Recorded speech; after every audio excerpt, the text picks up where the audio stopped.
welcome back to the Binge Society podcast, the podcast where nothing is in moderation.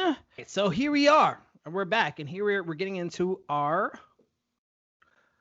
binge of the week, which is Woke on Hulu. All right, so Woke is starring Lamorne Morris from New Girl fame.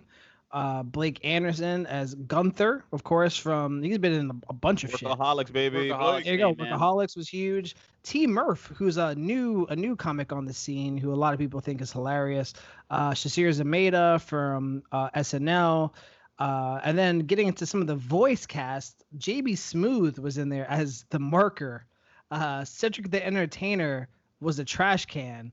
And then Nicole Byer was there as a 40-ounce bottle of beer or malt liquor or whatever you want to call it. Yeah, it was like a who's who of black voices for sure. I mean, we had some notable absences. Like I feel like Wanda Sykes had a place in here, but don't forget Keith David as the Bible. That was another. Oh, that's right. That's right. Good one. call there. Yes, Good call yes, there. yes. So yes, let's start with Yemi first. Yemi, what were your overall review reactions to this show?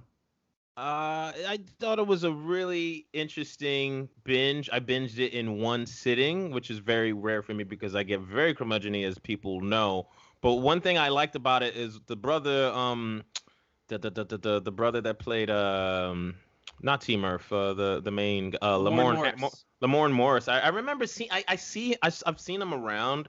I remember distinctly when I was watching New Girl. It was Damon Wayans Jr. And I was like, oh, this show's going to be lit because Damon Wayans Jr. is one of my favorite comics. He is hilarious. And it was season 1 and then he got cut or whatever. They changed it and it was Lamorne Morris. And I was like, he's pretty good. Like, I think he's found his footing like comedically and he's found his niche as this kind of archetype that I subscribe to, which is like not woke black dude, but just like not quintessential black guy, like not a thug. You know what I mean? So immediately I was like, all right. And I was digging the drip because I'm like, I kind of dress like that, black hipster. So I was like, let me see what this is about. And I immediately noticed the voiceover work and the casting and the shooting and the DP and the art design and the set dressing. I was like, oh, this show's good. Like just on a empirical level, it's a good, like they're putting love into this show. They're not skimping out on things that you might not notice as a regular watcher if you're not a regular binger like us. So immediately I was like, this show looks good, it sounds good, and it's casted well. And that's, for me, the foundation of anything I want to watch from like here on out. It's casted well, looks good. It's based off Keith Knight, who was new to me. I didn't know, your Aaron McGruder's, but I did not know this guy. So I was like, oh, this is based off of him? All right, let's see what it's about. And just without digging too deep, I just love because this has been kind of done like the woke thing. So it's like Marlon Wayans has a show called like Woke on Netflix, which is more like a sitcom thing. But this is a single cam type of show. So I wanted to see where they went with it. And what was it? The first episode caught me. And I was like, all right, this is good. Let's see where they go. So I really enjoyed what they did with this woke narrative. Okay. All right. That sounds dope. So Danny, what did you think of Woke? Yeah, I'll echo some of the things that Yemi said. I really loved a lot of the cinematography. I found myself saying over and over again, that's a cool shot. That's a cool shot. I was a big fan, especially of the initial 4 episodes, I'd say, of this show. That's where I thought some of the more poignant moments that resonated with me took place. That's where I thought this whole show is pretty fucking funny and hilarious. But there were some truly hilarious moments in the first few episodes that really got my attention. I love it. It's hard to say this, but the timing of this show could not be better. And obviously, part of why the timing of the show is so good is because there's terrible shit happening in our country, especially. And I think that what that has done, though, has allowed people to, I think a lot more people will resonate with this show in a lot of different ways. And because of that, that will kind of increase their wokeness. The show deals a lot with the moments that you become woke. Keith was not woke at the beginning of the show until the inciting incident that I guess we'll get into some of the bigger moments as we discuss. And I think similarly, a lot of people, especially within the non-Black world, had their woke moment with George Floyd. And for that reason, I think that created a whole a plethora of different emotions and a certain schema, I guess I would say, that content and information can now latch onto. Now they have a part of their brain where they're going to see something like woke, and the messaging will land more strongly. And on top of that, I think that it's great to see, kind of like you say, Yemi, that Lamorne Morris does not fall within this sort of monolithic archetype that people might have a perception of with regard to Black people. And we got to see sort of an array of Blackness within this show to, like I say, is very important. And I've said this for a lot of different projects, to sort of normalize the Black experience. And I think it was great in having especially the juxtaposition of T. Murph, a.k.a. in this show, his name was Clovis. Oh, love Clovis. Great character, but a great juxtaposition of Blackness between those two, between Ayanna in the show. And there was that great episode where they had that salon at that place where we saw different types of Black representation. That was awesome to see. And then speaking of characters, just for any show in general, there were great character moments. This was a very palatable show. One of the things I love about different streaming platforms is that it allows these platforms to have, in certain ways, this show looks like it could belong on a network if certain things were allowed on network shows, if that makes sense. Just in terms of like the timing, the aesthetic, some of the score, I would say. It's very easy to understand a lot of the more surface level messages, which deal with deep concepts, but then there's also deeper layers that, based on your level of wokeness, if you will, that you can appreciate. And I found myself, like, after watching this the first time, I did feel like I wanted to watch it a second time to get a more in-depth understanding of this show and speak on it. I know, Yemi, you watched it twice, and I'm sure that there were definitely benefits from that. The latter portion, some of the episodes I liked but didn't grab me as much as the initial portion. I really liked some of the episodes that were kind of a single location episode. Like there's an episode on the bus, there's an episode in the apartment. Lots and lots to like about this show, I would say. And I cannot wait for a second season. Can't wait to see where they go with this. Yeah, I'm very curious to see where they go with the second season of this. I thought this was a really interesting show, and I haven't seen the black experience sort of done in this way, and I thought it was very, very interesting. First of all, it was great to see Lamorne Morris in something else other than New Girl. I actually liked New Girl. I thought New Girl was funny, and I think his character is probably my favorite. Of course, his name is Winston as well. Hey! So that's part of it. And then B, of course, is also just, it was just funny. Like I thought all the cast was really funny. And, coming from that experience that he had where he's basically taken down by the cops and then it gave him PTSD, it just it just resonated with me in this moment. And I read a lot of reviews where people thought that, oh, the show came out too late because of blah, blah, blah. And I'm just like, what are y'all talking about? First of all, this show wouldn't have been made like 10 years ago. So you're talking about things being too late. There's a lot of things that are too late. So the fact that it's out at all is good as far as I'm concerned. So I thought that was like weird. If you read a lot of reviews, like there's a lot of people who I don't know. I think just for our listeners, and maybe I'm also asking for a friend.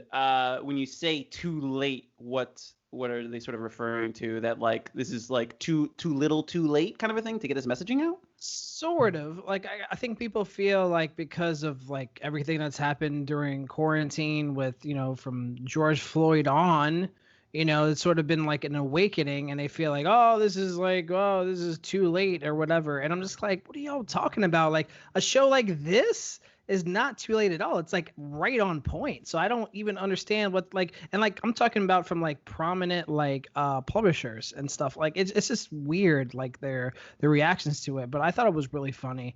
I thought the cast was really funny, and yeah, there were some episodes that were hit and miss here and there, but I thought in general as a binge, it's very bingeable. It's 30 minutes or less each episode, 8 episodes.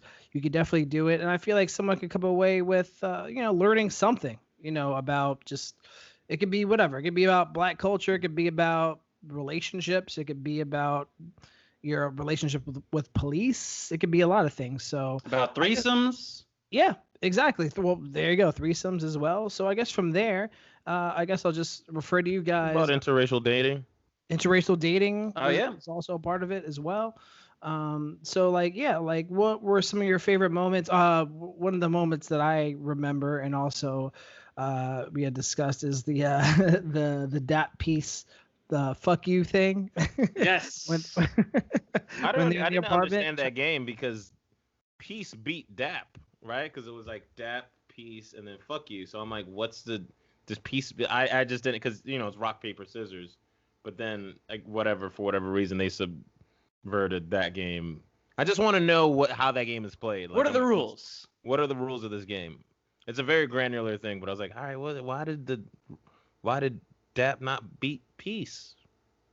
Yeah, I'm not really sure how that game worked, but I think that's one of the mysteries that we'll have to speculate until. But you were saying, Winston, what was your favorite moment of that episode? I think my favorite moment of the episode was probably when they were in the apartment and like all of them were there. Like, if you've watched the series, like it was basically the 3 members of sort of the squad that lives in the apartment, and they all bring people back, and then they're all like doing the thing. One guy's got a threesome going on. One guy's got an issue going on with his love interest, talking about Lamar Morris, and then you got Clovis. He's got a whole thing going on with Shazir Zameda's character, where he like is sort of into her, but she doesn't like men. So it was just like, it was weird, but it was like funny. Like that was probably one of my favorite episodes. I was just like, this is a very like real like episode. This made me feel like yeah, being roommates with people, like this is real shit. Like this is what would happen in real life.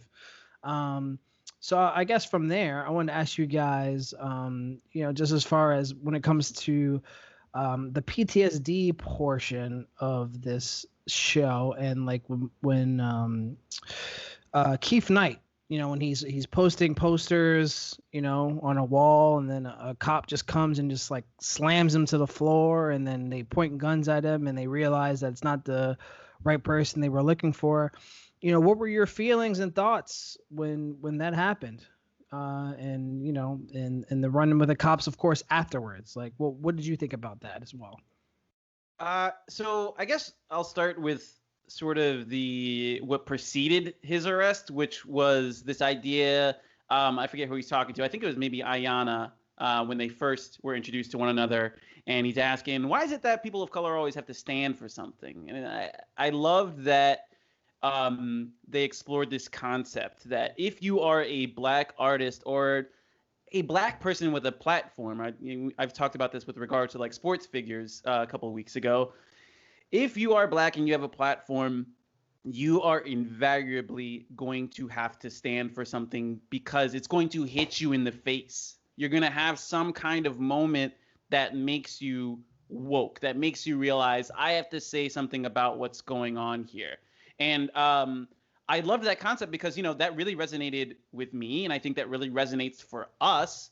I not that we have like our own toast and butter, but we started out just like not at all, not really acknowledging that we are a Black nerd podcast, that we weren't really dealing or leaning on or getting into Black material like we would if there was something we were interested in. But we started out, talking about the Marvel Cinematic Universe and Quentin Tarantino and Joker and shit like that.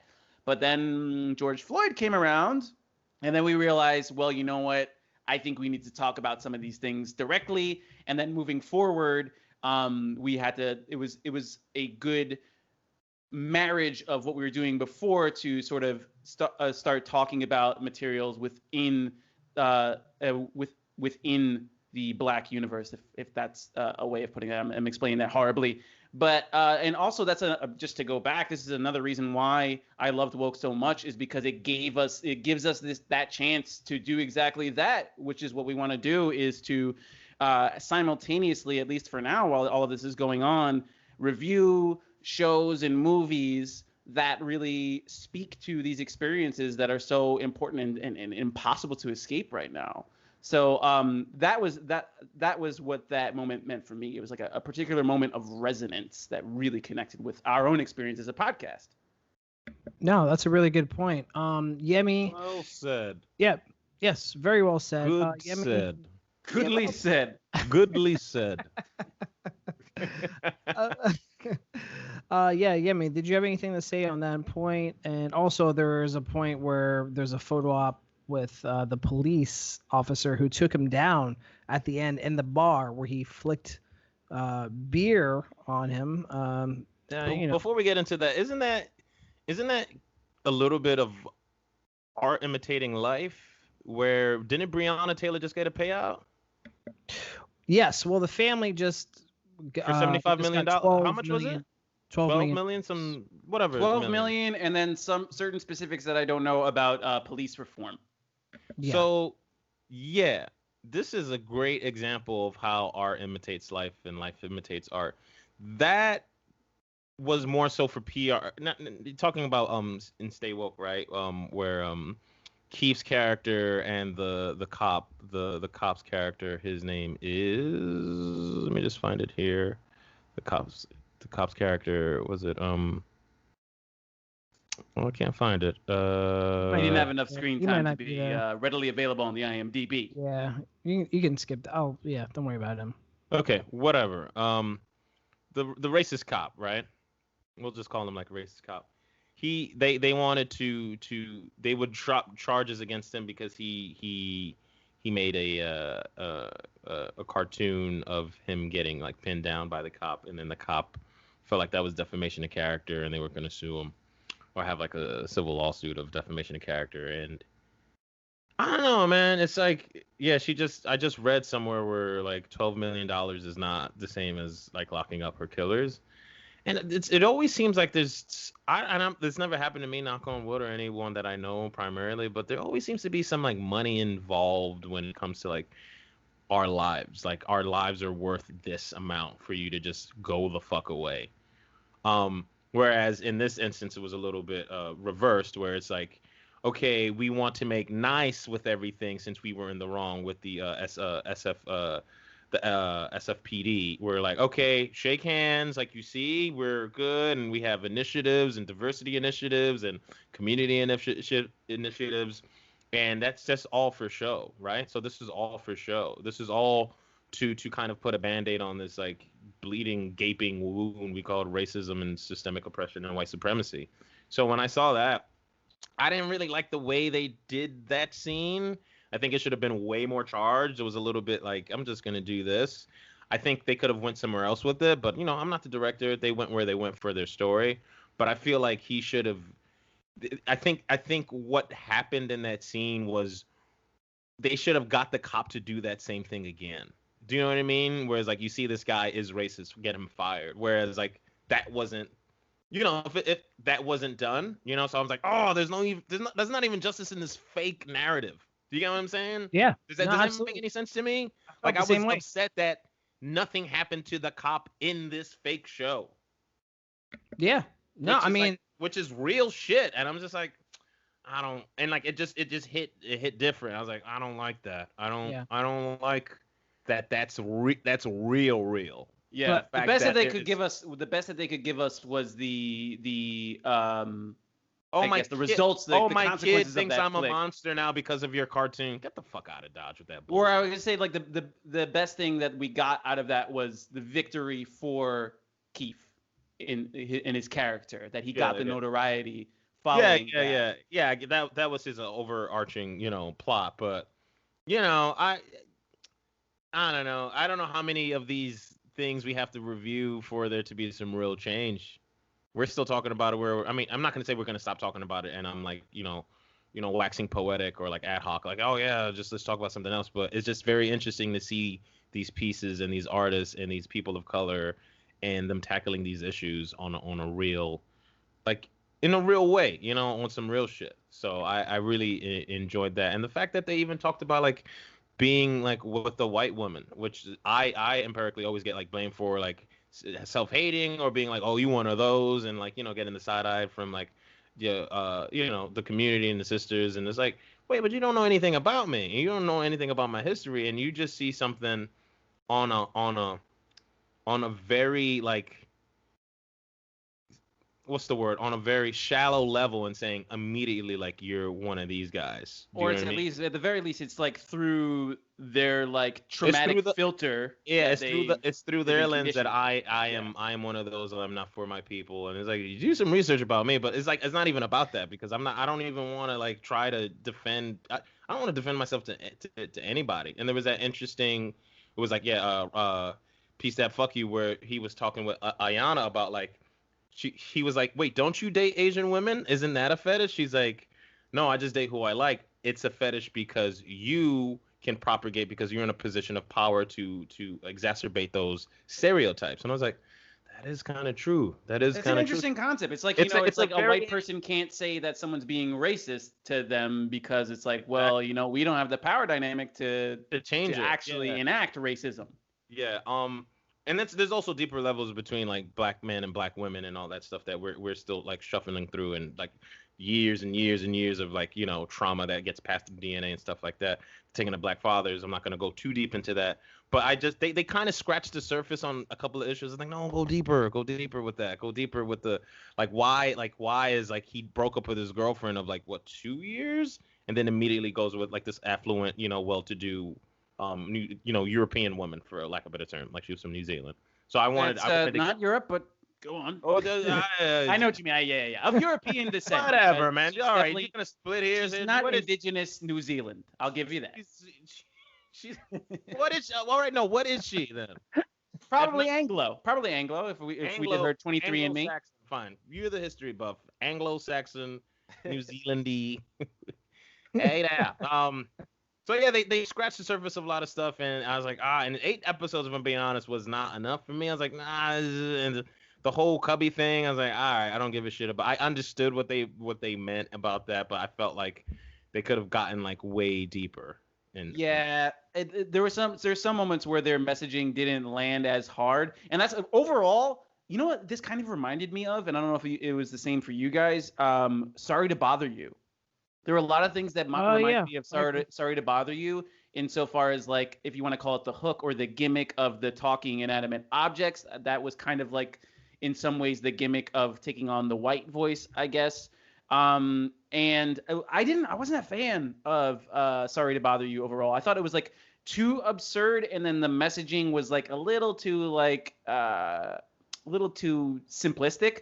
And I thought that in many ways Woke was an example of kind of achieving this similar sort of tone / serious messaging that Sorry to Bother You was striving for, but doing a much better job. But there were still some times, like that Cubby episode, like you mentioned, that it felt like I'm not as emotionally invested. And maybe also within 8 episodes, things were condensed a little bit too much, whereas I would have liked a little bit more room to breathe, because so much time was spent in a bus in an apartment that I felt like more could have been happening over a longer period of time and over more episodes. But just to go back to still on this topic of that experience with getting arrested by that arrest scene, I love how they did the PTSD. They kind of let it go. It seemed like he was doing all right, and they had moved on from the arrest, and we were just following his journey from then on. But I like the way it cropped back up, and I like the way they represented the PTSD. And I just want to say that it reminds me of, and what I think a lot of people can resonate with and can empathize with, that sort of PTSD reaction on a certain level, or at least I have. Like I talked about, and I've brought it up on multiple episodes, but like I don't know how many more police brutality scenes I can see. Like in a show, there was a scene in Umbrella Academy, and I felt a certain degree, and not doing like a woe is me thing here. Like, I never experienced being arrested anything remotely close to what was represented in Woke or anything that you see on TV. But still, I think, and this is something that that Brian Stevenson says, is that when we watch Black people get killed, whether you are white or whether you are Black, but especially if you are Black, we're all experiencing a degree of trauma. We are all suffering from PTSD on some level, and that was just just watching his PTSD made me think about that. But there are lots of poignant moments in this show, I'd say, Winston. What were some others that you feel like stood out? Yeah. So another one, of course, was done. Well, Clovis, who, in a way, he kind of stole the show here and there.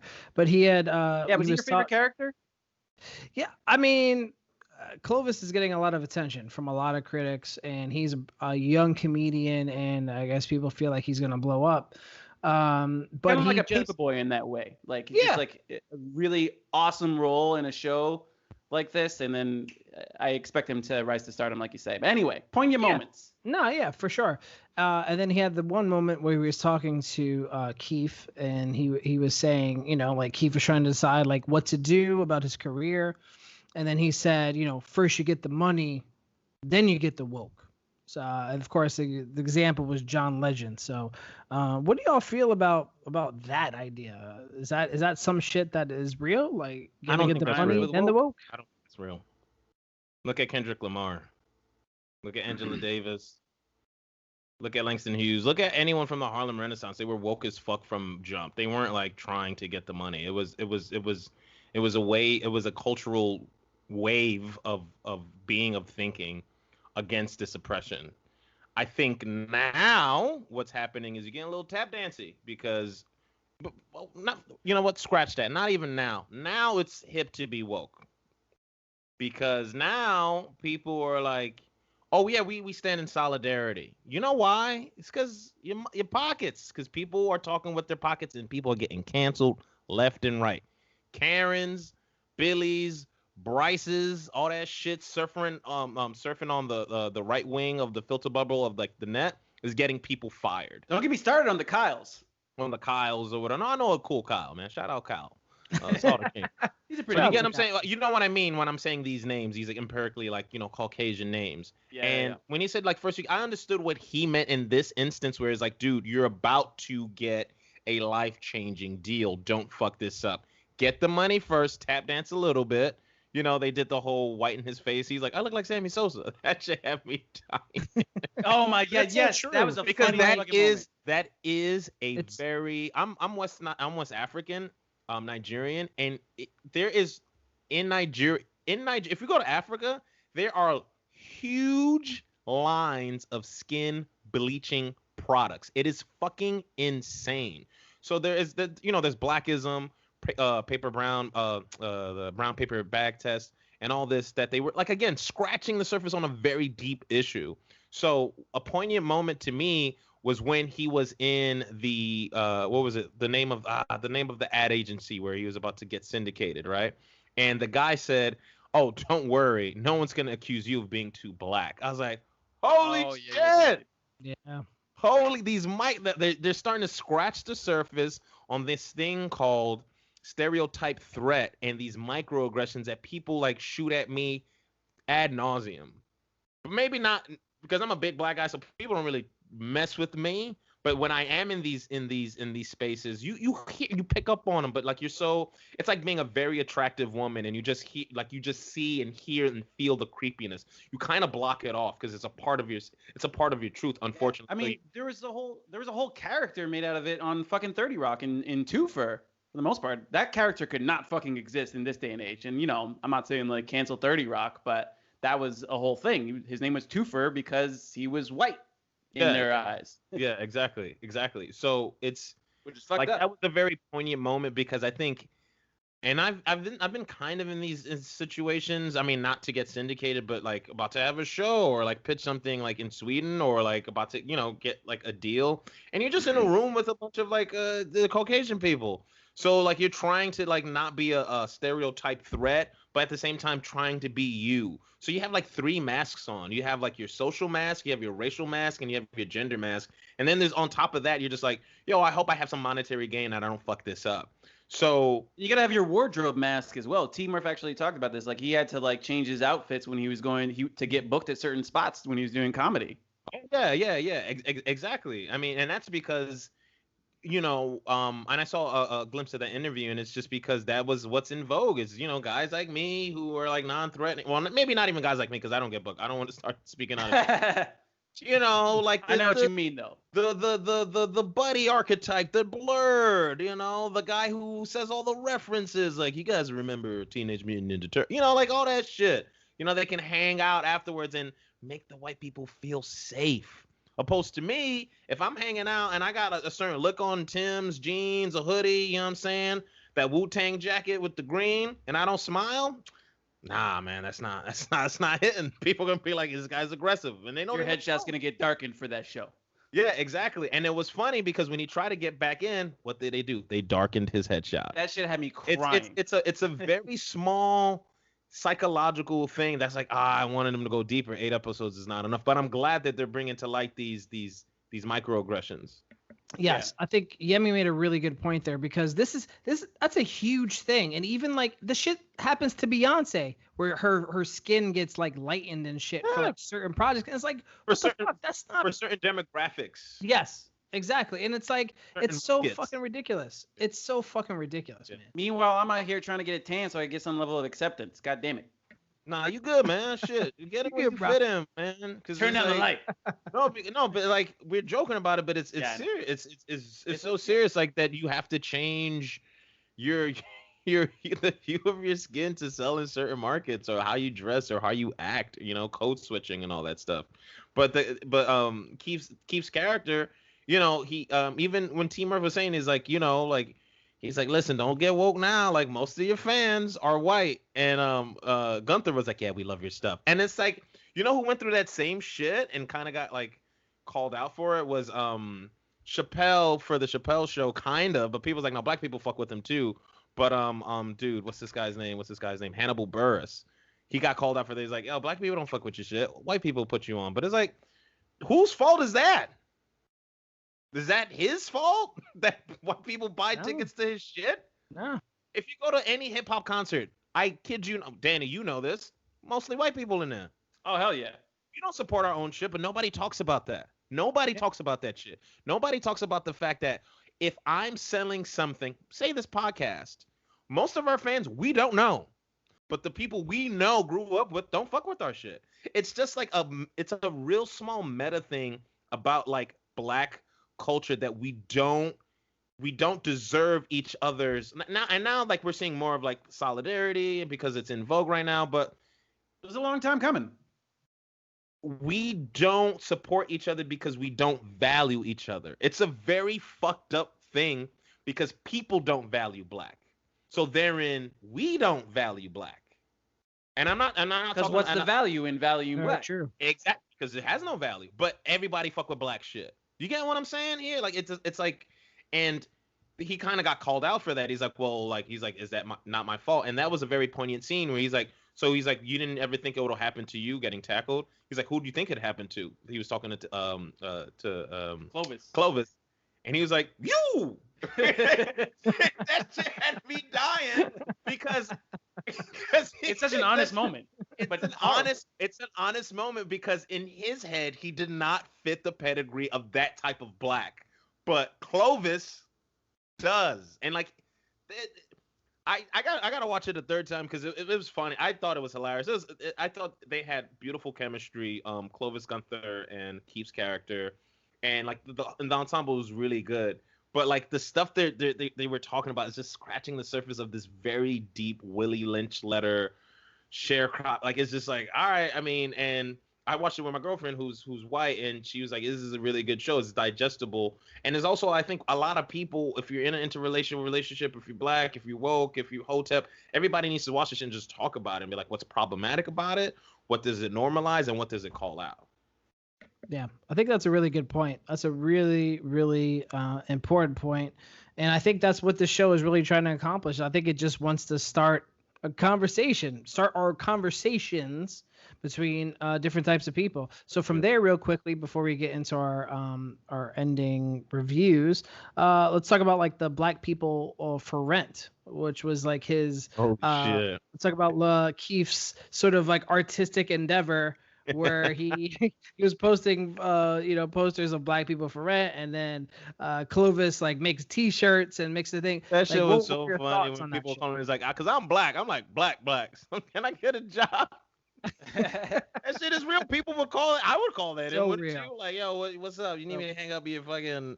But what was all right? You go ahead, Danny. Sorry, I thought that I was just like think that this was a great example device. of showing how a controversial or how a certain message, whether it's artistic or political, and sort of watching the aftermath and how different groups of people can be affected by it, especially when you're making a provocative statement about race. So it was great to see, like, Gunther's reaction, how he felt like this was bad for him. And it was really funny to see the different white reactions, though many of them were disturbing. And like you said, the people like actually thinking this is a real like ad campaign for them to get a job. But I think it was a great example of that people are impacted in different ways. And I think ultimately these sort of provocative moments lead us in the right direction. But I think that it's good advice for people who are, for people who might be in a position to make such a statement through art or whatever medium you have, that you're going to get some blowback. If you have a message, it's going to get distorted. Whatever you have in your head and you want to say to the world, no matter how you put it, whether it be like vaguely or explicitly, you're gonna crack some eggs. There's gonna be some blowback, basically. So I thought that was a really interesting exploration of that sort of concept. Yeah, I mean, did you have any thoughts on the whole Black People for Rent? I love how they had an allegory for Gunther's character where he's like, this is making me feel uncomfortable, which I think is a very real thing, where if it's racism and it's in their faces, like in white people's faces, they don't feel okay with it because it makes them feel uncomfortable. Do you like it's case in point, NFL sports. Oh, I gotta watch, God, why is it?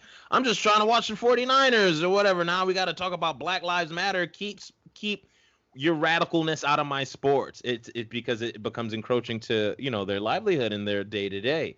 So I thought that conversation they kind of have was a really interesting conversation.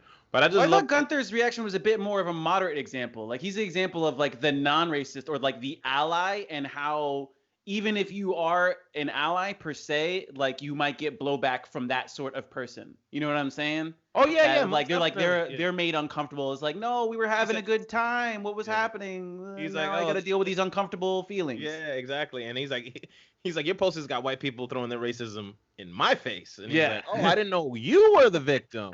Yep. And that's also a meta conversation. So it's okay as long as it's in my face and I'm getting thrown down to the ground. Yep. Holy shit, that brings up a really good nuanced point in episode 1 when he gets attacked right by the cop and he gets tackled down and he gets like guns pointed at him and Gunther runs in. Did you notice how the cop? It was a very granular detail, but did you notice how the cop, when Gunther ran at him, he immediately holstered his weapon and like he put his hands up like, hey, and Gunther was like, hey, like.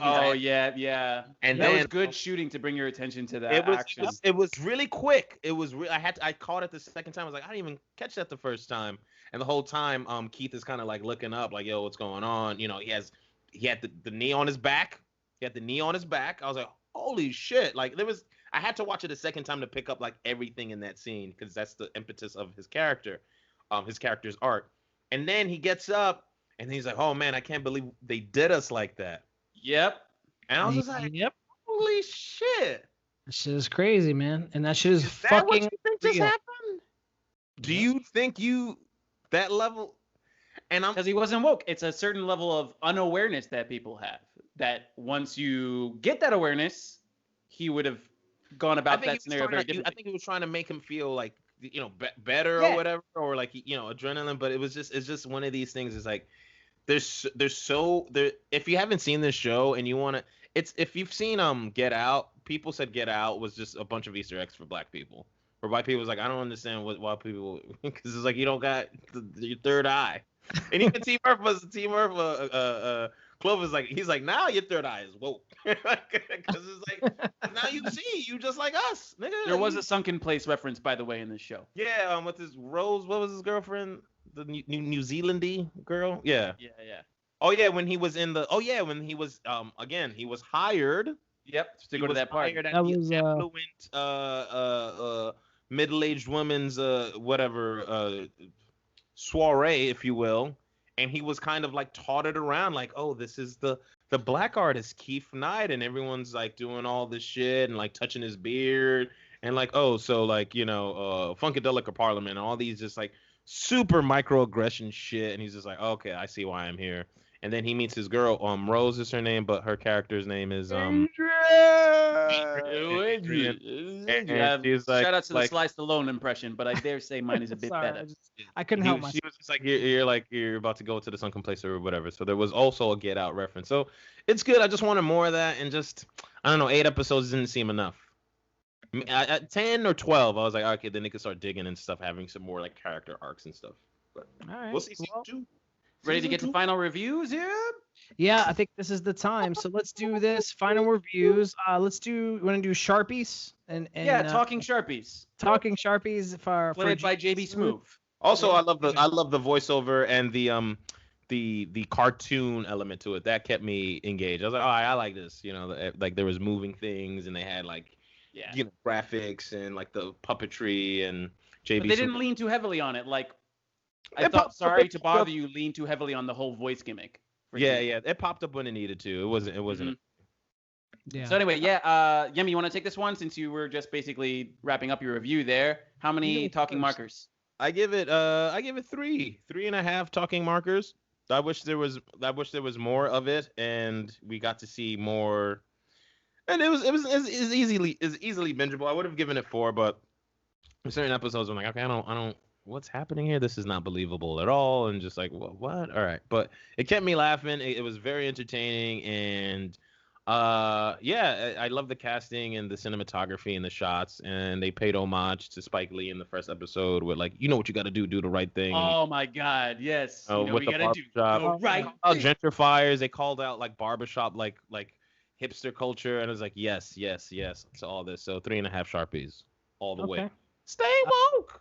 Stay woke. I guess I'll go next real quick. I'm gonna stay with Yemi, man. I'm gonna say 3 Sharpies, man. I actually really like this. I watched half of it when I was in Connecticut. I watched half of it when I was here in New York, and I like the show, man. It was fresh. It was something different. It was different, but then also reflective of our times right now. So I was like, yep, this is what I need right now, and I got a lot of laughs out of it. So, and then also another point I want to make real quick before we go to Danny, I wish this wasn't on Hulu, because I feel like Hulu didn't promote this as properly as it should. I feel like if it was on another platform, say like Netflix, which is a little bigger, or even like HBO, this would get a lot more attention and a lot more looks. So I think Hulu needs to step up its game as far as promoting its content, because I think they don't do a good enough job. I think it's just it's that simple. They don't do a good enough job. Even we talk about shows like Dave. Dave is a really good show. No fucking promotion for that shit at all. Yeah. Although I would say I totally agree with you. I think this would function a lot better on an Amazon or a Netflix. I did find out about this show through its trailer, and was very much hooked by the trailer. Whenever that was, like a month ago or something like that. But wait, Yemi, you gave it 3.5. Winston, you gave it 3. We both gave it 3, I think. That's a 3.5. That's a 3.5. 3.5. Oh, okay, cool. Okay. So I'm gonna go with 3. I'm gonna go with 3. The first 4 episodes get 4, but there are a couple of episodes that don't quite land and engage as well as the earlier episodes. And like you say, Yemi, there's some messaging that doesn't quite resonate or land as some of the other stuff. So it loses a star for that, but very, very good, very, very easy to binge. Do yourself a flavor, go watch this. Yes, I agree with both you guys. So yes, check this out. Woke on Hulu. Watch it now. It's available. Watch that shit right now. Whatever. After you watch, if you haven't seen Watch it, it while you're listening to this right now at the same time. exactly. Exactly. So that is our episode for today. If you want to talk to us about woke, if you have any questions, if you have any, thing you want to say to us, of course, you can hit us up at Gmail at bitchsocietypodcast@gmail.com. Of course, we're available on IG at Binge Society, and we're available on Instagram. I'm sorry. We're available on Twitter and TikTok at Binge Society Podcast on both platforms. So yeah, it was a good episode. Patreon. Oh yes. We have a Patreon. That was put together by our glorious co-host Yemi. Yet another stroke of marketing genius from the lad. He is the marketing guy. So Yams by Yemi. Exactly. If you'd like to please contribute to our Patreon, if you're a listener since day one, or if you just tuned in the last few weeks, if you can contribute whatever you can just to help keep this going, please do so. So that's it, I guess. And of course, our official website will be up within the next few weeks. So look out for that as well. And so you can find me, Winston Brewington, at Radio Win on Instagram and other platforms. You can find me, Danny Bronner, under the same name on Instagram. And you can find me on Twitter, LacesOutDan485. Yes, that is a Jim Carrey and Ace Ventura reference. That makes 2 on the day. Yeah, you can find me at Yemi Comedy on Instagram. That's the only thing I'm really on like that. Yo, Binge Society. That's the sorry, hold on. Name of our podcast. Patreon.com/Binge Society. That's the page. So, yo, shout out. We got 2 tiers. We got merch coming. We got fall merch coming to keep you in your bingeette in the boom. So do that. Yes, absolutely. Please. And of course, shout out to our first Patreon, Kevin. Shout out Kevin. Shout out Kevin. Hey, dog. Kevin wasn't one of the names that we shamed, is it? I don't believe so. I hope not. We can edit that out. I love that. It's a good name. It's a good name, Kevin. It's a good name, Kevin. Good on you, Kevin. All your friends about us. Tell them we got stuff going. Kevin Durant? Exactly. Yeah. So everyone, if you're able to help out, please subscribe to the Patreon. Of course, you can find us on all podcast streaming platforms. And YouTube if you want to see us move around and shit. There you go. Yes, if you want to see our pretty faces. Exactly. We will be back next week with more content for your ears and your faces. So stay safe, wear a mask, hand sanitizer, wash your hands. We're still in coronavirus season, so yeah, that's what it is. So stay safe out there. We love you guys. Be good. Later. Bye. Stay woke.